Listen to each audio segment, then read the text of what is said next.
ପ୍ରେମଲତା ରାଉତ। କୋଉଠୁ ଆଇଥିଲେ କେବେଠୁ ଆସିଲେଣି ଆଜିକି 4 ଦିନ ହେଲା ଆସିଲୁନୁ ସାନ ସାରଳରୁ ଗୋପାଳପୁର ପଞ୍ଚାୟତ।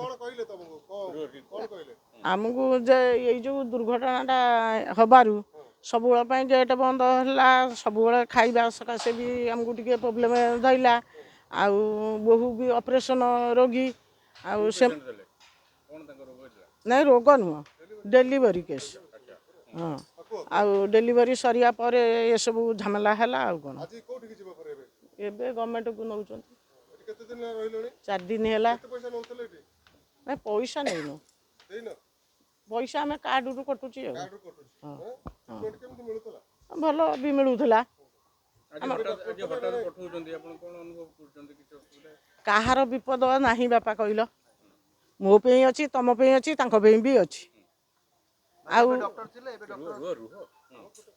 ଡକ୍ଟରକୁ ଆମେ ଦେଖିନାହୁଁ, ମିଛ କାହିଁ କହିବୁ। ଡକ୍ଟରକୁ ଆମେ ଦେଖିନାହୁଁ। ଡକ୍ଟର ଉପରେ ଯେତେବେଳେ ବିପଦ ସେ ନିଶ୍ଚୟ କେଉଁଠି ରହିବେ।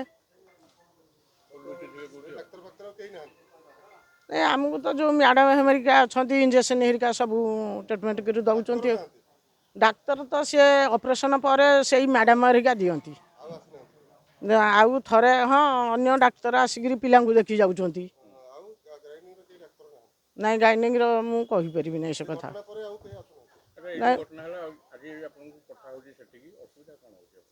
କ'ଣ ତାଙ୍କର ପ୍ରୋବ୍ଲେମ୍ ଥିବ ବୋଲିକି ଆମକୁ ପଠାଉ। ଆମକୁ ତ ଏପର୍ଯ୍ୟନ୍ତ ହେଲା କିଛି ହେଇନଥିଲା, ଏଇ ଭୟ ଭୀତି ଲାଗୁଛି ଆଉ।